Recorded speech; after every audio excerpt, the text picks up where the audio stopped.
Ma'asyiral muslimin wa zumratal mu'minin rahimakumullah. Ruya fil khabari ma'thur an-nabil masyhur an Abi Hurairah radhiyallahu anhu annahu qala qala Rasulullah sallallahu alaihi wasallam idza qulta bi ansit yaumal jumu'ati wal imamu yakhdufu faqad ansitum wasma'u wa atiu rahimakumullah.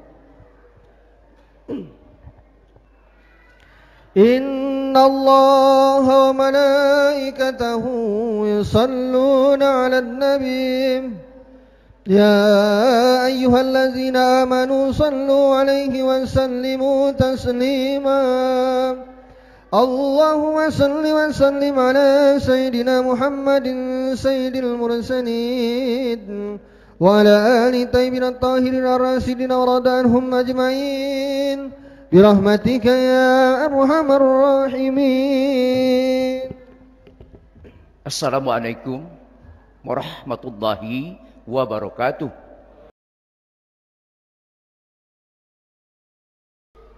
Innal hamdalillah nahmaduhu wa nasta'inuhu wa nastaghfiruh wa na'udzu bihi min syururi anfusina wa min sayyiati a'malina. Man yahdihillahu fala mudilla lahu wa man yudlil fala hadiya lahu. Asyhadu an la ilaha illallah wahdahu la syarika lahu wa asyhadu anna Muhammadan abduhu wa rasuluh. Allahumma salli ala Muhammad wa ala alihi wa ashabihi wa man tabi'ah huda. Ya ayyuhalladzina amanu taqullaha haqqa tuqatih wa la tamutunna illa wa antum muslimun. Ya ayyuhan nasu taqu rabbakumul ladzi khalaqakum min nafsin wahidah wa khalaqa minha zawjaha wa batha minhuma rijalan katsiran wa nisaa'a wattaqullaha alladzi tasaalu bihi wal arham innallaha kana 'alaikum raqiba. Ya ayyuhalladzina amanu taqullaha wa qulu qawlan sadida yuslih lakum a'malakum wa yaghfir lakum dzunubakum wa may yuti'illah wa rasulahu faqad faza fawzan 'azima. Amma ba'd. Kaum muslimin rahimani rahimakumullah. Judul khutbah kita pada hari ini adalah jangan ada penyesalan di saat sakratul maut. Para jamaah rahimakumullah, segala puji bagi Allah yang telah menganugerahkan kita nikmat iman dan Islam, nikmat yang terbesar di dunia ini dan nikmat yang menjadi penentu keberadaan seseorang di kehidupan yang abadi kelak, di akhirat kelak. Apakah seseorang akan merasakan suatu kebahagiaan, kesenangan di surga, ataukah akan mengalami sengsara yang tidak akhir di neraka? Mudah-mudahan kita semua yang hadir di masjid pada hari ini merupakan calon-calon penghuni surga. Kaum muslimin rahimakumullah, marilah kita meningkatkan takwa kita kepada Allah SWT. Mudah-mudahan di tahun 2021 ini yang merupakan Jumat yang kedua, kita dapat meningkatkan takwa kita kepada Allah SWT. Karena dengan bekal takwa ini kita akan dapat menggapai suatu kebahagiaan hidup di dunia dan di akhirat. Para jamaah rahimakumullah, dalam kesempatan khutbah kali ini, khotib akan membawakan suatu kisah diceritakan dalam sebuah hadis, yaitu seorang sahabat Nabi bernama Sya'ban radhiyallahu an. Beliau adalah seorang sahabat yang tidak begitu menonjol dibandingkan dengan sahabat-sahabat yang lain. Namun sahabat ini ada suatu kebiasaan yang unik darinya, yang mana beliau setiap masuk dalam masjid sebelum sholat berjamaah, ia selalu beriktikaf di pojok masjid, baik di kanan ataupun di kiri. Dia mengambil posisi di pojok bukan karena supaya mudah untuk tidur, untuk bersandar, namun karena tidak mau mengganggu orang lain dan tidak mau terganggu oleh orang lain dalam beribadah. Kebiasaan ini sudah dipahami oleh para sahabat, bahkan oleh Rasulullah sallallahu alaihi wasallam, bahwa Sa'ban selalu berada di posisi tersebut, termasuk saat sholat berjamaah. Nah, para jamaah sekalian, suatu pagi saat sholat subuh berjamaah akan dimulai, Rasulullah mendapati bahwa Sa'ban tidak berada di posisinya seperti biasa. Lalu Nabi pun bertanya kepada para jamaah yang hadir, "Wahai para jamaah, apakah ada yang melihat Sa'ban saat ini?" Namun tak seorang pun jamaah yang melihat Sa'ban. Salat subuh pun ditunda, menunggu kehadiran Sa'ban radhiyallahu an. Namun yang ditunggu belum juga datang, khawatir salat subuh kesiangan. Nabi memutuskan untuk segera melaksanakan salat subuh berjamaah. Alhasil, setelah salat subuh, Nabi bertanya lagi, para jamaah, apakah ada yang mengetahui di mana rumah Sa'ban berada? Kali ini ada seorang sahabat yang mengangkat tangan dan mengatakan bahwa dia mengetahui persis di mana rumah Sa'ban tersebut. Mengapa? Karena Nabi khawatir terjadi sesuatu dengan Sa'ban. Dan pagi itu beliau meminta untuk diantarkan ke rumahnya. Pergilah Nabi beserta beberapa orang jamaah dengan berjalan kaki cukup lama ditempuh oleh para rombongan tersebut sampai di rumah yang dimaksud. Dan ternyata rombongan Nabi sampai ke rumah tersebut kira-kira saat afdol sholat duha. Kira-kira 3 jam perjalanan. Berarti kalau dia berangkat 5:30, berarti sampai 8:30 dengan jalan kaki ke rumah Sa'ban. Atau jam 9. Dan sesampai di rumah tersebut, Nabi kita Muhammad sallallahu alaihi wasallam mengucapkan salam. Assalamualaikum. Dan keluarlah seorang wanita sambil membalas salam tersebut.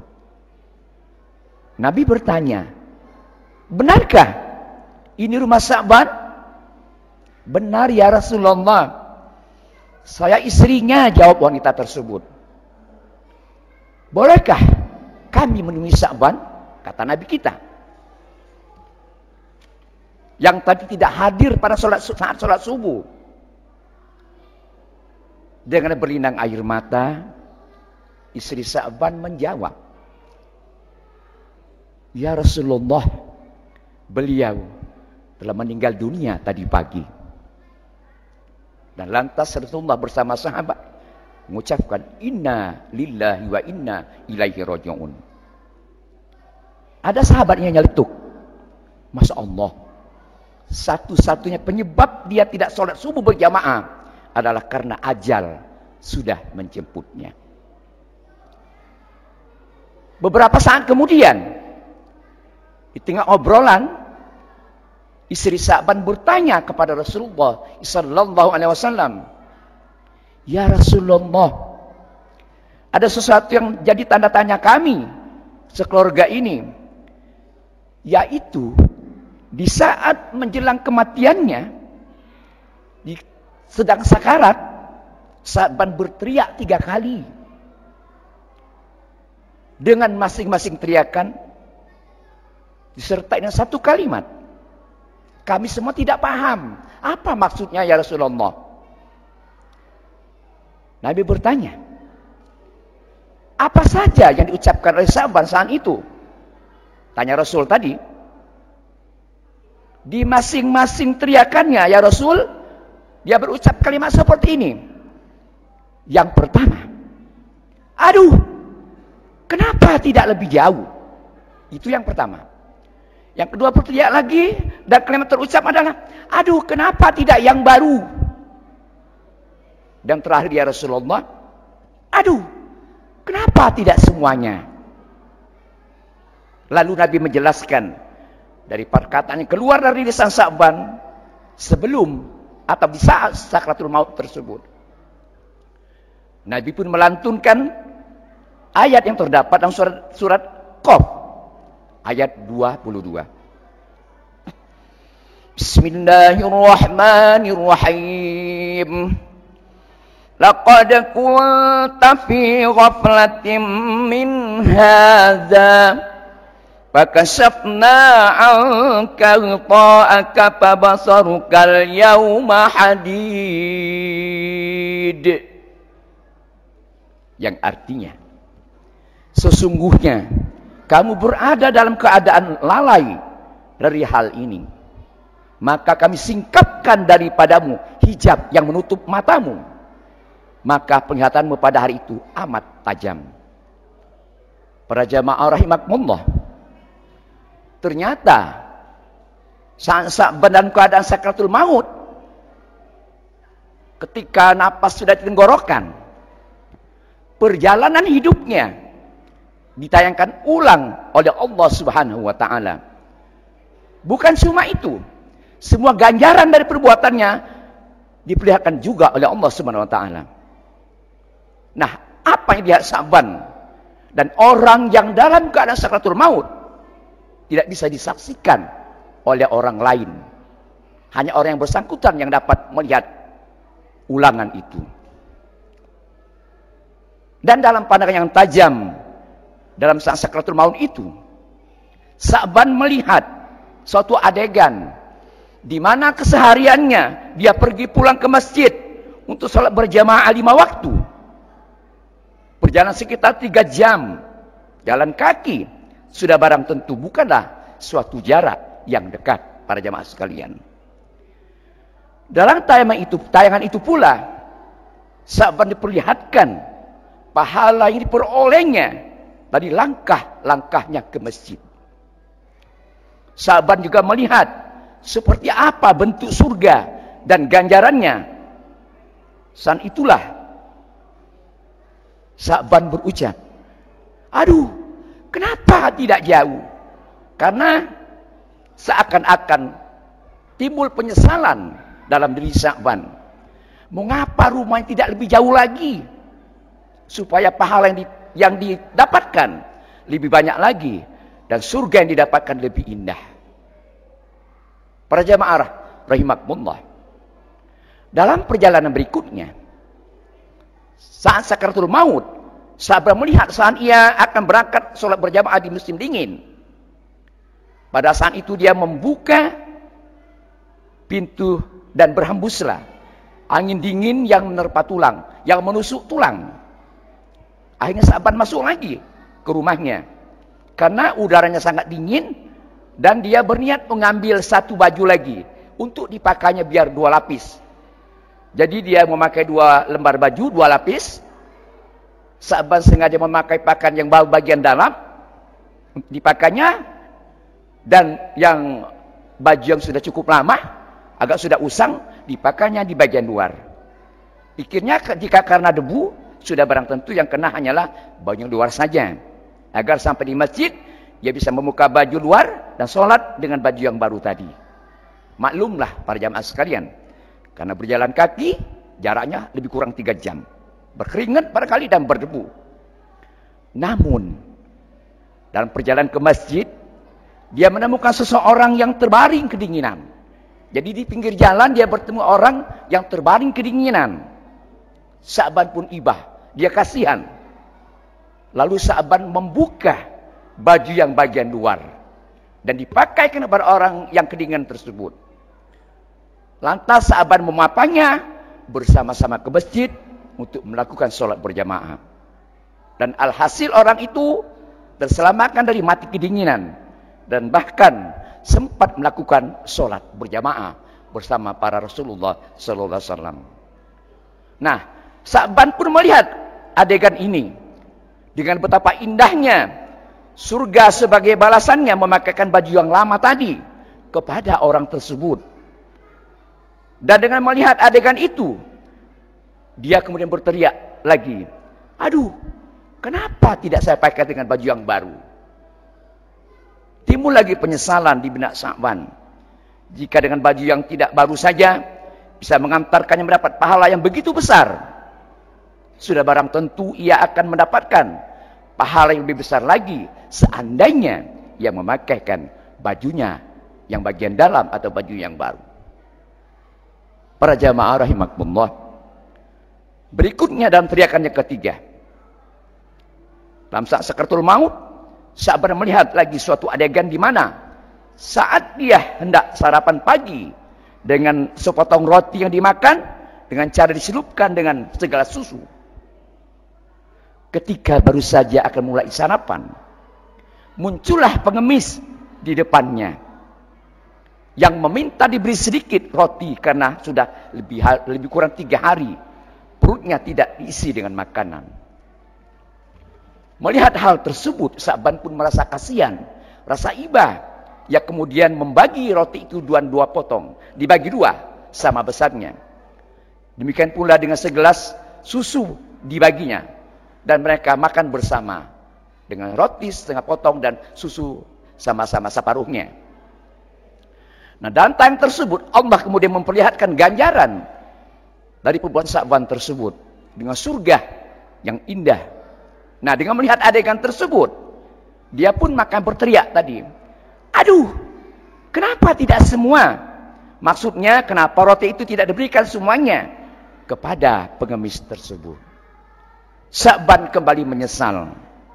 Seandainya saja dia memberikan semua roti itu kepada pengemis itu, tentulah dia akan mendapatkan surga yang lebih indah lagi. Masya Allah, para jamaah sekalian. Sesungguhnya Sya'ban bukan menyesali perbuatannya. Tapi dia menyesal kenapa? Atau mengapa ia tidak melakukan itu dengan optimal? Para jamaah sekalian yang dirahmati oleh Allah Subhanahu wa taala. Sesungguhnya sama sekali kita semua nanti pada saat sakaratul maut akan mengalami penyesalan yang seperti Sya'ban ini. Dan sudah tentu dengan kadar yang berbeda. Bahkan nanti ada yang akan meminta untuk ditunda matinya. Karena pada saat itu baru terlihat dengan jelas konsekuensi dari semua perbuatannya di dunia. Mereka meminta untuk ditunda sesaat karena ingin bersedekah. Namun kematian akan datang pada waktunya. Kematian tidak dapat dimajukan dan tidak dapat dimundurkan. Sebagaimana Allah telah berfirman dalam surah Al-A'raf ayat 34 yang berbunyi, "Walikulli ummatin ajal, fa idza jaa ajaluhum la yastakhiruna sa'atan wa la yastaqdimun." Tiap-tiap umat mempunyai batas waktu.